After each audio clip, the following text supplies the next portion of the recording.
আব্বা, সকালে তো কামের দেন নাই ঘুরলাম, কাম তো পাইলাম না। আমার খুব খিদা লাগছে, কিছু একটা খাও না খাই। আমার কাছে তো টাকা পয়সা নাই রে বাপ, কইতে খাও মুখ। তাইলে আর কি করমু? তুমি এই জায়গায় একটু বও, আমি ওই যে সামনের থেকে একটু দেই, আমার বন্ধু বান্ধব আছে নাকি একটু দেখা করে আই। আচ্ছা যা তাইলে। তাইলে তুমি একটু এই জায়গায় বও, আমি সামনে থেকে একটু ঘুরে ঘুরে আই। বও আব্বা। আচ্ছা ঠিক আছে যা।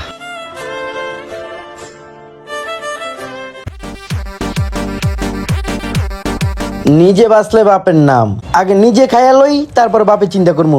যাই ওটা একটু খাইয়াই গিয়া। আরে টেকা রে টেকা। ওই বাদ দাও বাদ দাও, তাড়াতাড়ি ভাই, খিদা লাগছে ভাই, তাড়াতাড়ি করো। এলন ভাই, কিছু লাগলে কোয়েন। ঠিক আছে যাও। যাক আল্লাহ বালাই খাওয়াইলো, পেট শান্তি তো দুনিয়া শান্তি। আব্বারে যাই কমু, আমি খাই না গিয়া কিছু কমু, বন্ধু বান্ধব দেখা করে চলে আইছি। যাই। ও খাইয়া আইছি রে, পেটটা খুব জমাক্ষা।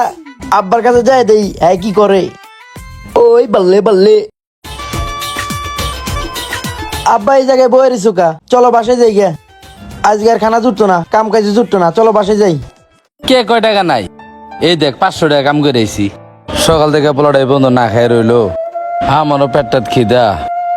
আচ্ছা গিয়ে একটা কাম কাজের ব্যবস্থা করি।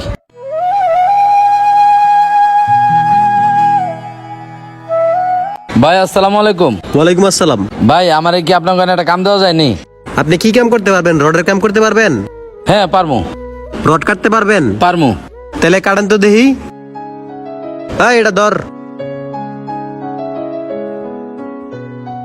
পোলাটাই কই যে গেল, কইলো বন্ধু বান্ধব দেখা করে আই। সকালেতে পোলাটা কিছু খায় নাই, আমারও পেটটাত খিদা। যাক 500 টাকা বাপ পোলায় পেট বইরা খামু। আজকা 2 বাপ পোলায় হোটেলে গিয়া পেট ভরে খামু আনে। চল বাবা চল। আয় বাবা আয়।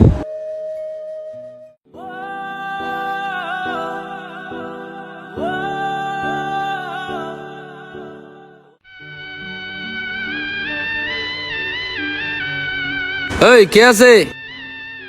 খান কয়টা দিমু? দুইটা। দুইটা। আব্বা আমি তো খামু না, আমার খিদা নাই। খিদা নাই মানে? তুই না গেলি তোর পেটে খিদা লাগছে? তোর লেগে তো গিয়ে আমি কাম করলাম। আব্বা আমি খাইতাম না, আমার খিদা নাই, আব্বা তুমি খাও। আরে বেটা তোর লেগে তো গিয়ে তো পরিশ্রম করে কাম করে এলাম।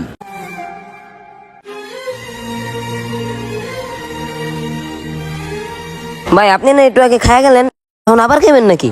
একজন পিতা তার সন্তানের জন্য বটগাছ সমতুল্য, আর এই বটগাছ সমতুল্য জন্মদাতা পিতাকে বর্তমান সমাজের ইয়াং জেনারেশনের কিছু সন্তানেরা তাদের পিতামাতার সাথে জেনে বুঝে ইচ্ছাকৃতভাবে অবহেলা, অবজ্ঞা এবং বিভিন্ন লাঞ্ছনা করে থাকে। তারপরেও আমাদের পিতামাতারা তাদের সন্তানের সমস্ত অন্যায়কে ভুল হিসাবে ক্ষমা করে দেয়। আমার ছেলেবেলা বাবা মানে রোজ সকালে পুতুল পুতুল খেলা।